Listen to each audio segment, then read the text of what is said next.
Вағанатил уджуху лил хаййил қойюм. Сол күнгі күллі адамдардың жүздері. Жүздерді сөйлейтіні өйткені күллі адамның абыройы өзі бетінде. Бас жүзінде. Сол жүзімізді біз сәждеге жығамыз Алланың алдында. Осы жүздерді сөйлейді. Сол жүздердің барлығы қиямет күні Алла Тағалаға қарай төмендейді дейді. Қияметтің несін баяндап жатыр. Әл-хайюл қойюм деп айтады. Мәңгі тірі Аллаға. Әл-қойюм күллі тіршіліктің иесі.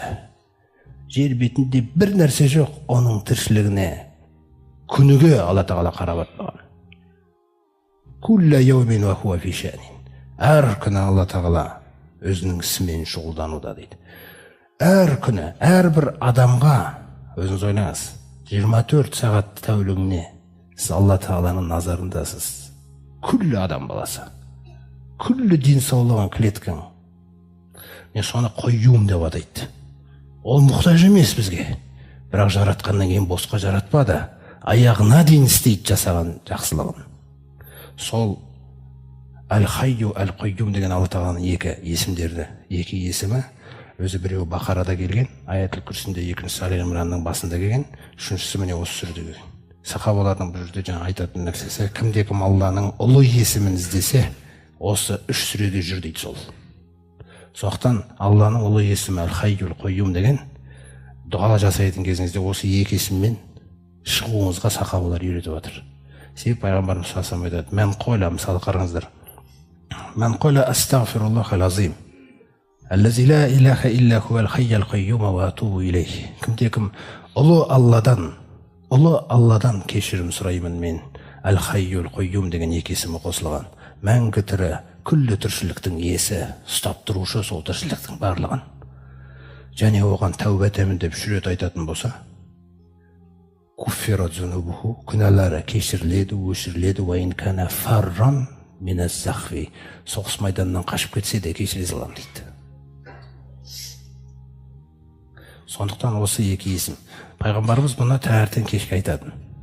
Сондай-ақ пайғамбарымыздың таңертең кешке тағы бір тастамаған дұғасының бірі Я хайю, я қойюм, осы екі есіммен шығады.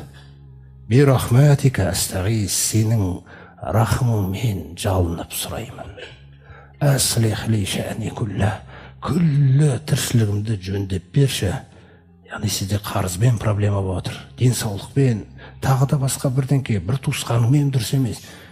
Күллі ісімді түзеп берші дейді. Жаңа есімнен кейін қарыз. Рахымыңмен жалынып сұраймын сенің.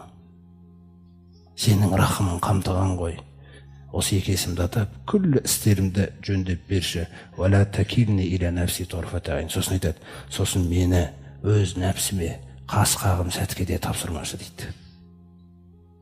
Сондықтан осы дұға, құрметті жамағат, осы екі есімді жаңағыдай дұғаңызда өзіңіз қолданып, әрдайым Алла Тағалаға қарай шығып тұрсаңыз, жаңа сахабалар айтқандай, Алланың ұлы есімі осы үш сүреде дегендей. Өйткені Әл-хайю, Әл-қойюм деген есімдері келген. Осы жерден Құдай қаласа тәмамдаймыз. Ары қарай иншалла келесі сабақта Алла Тағала нәсіп етсе, иншалла сәттілігін сұраймыз.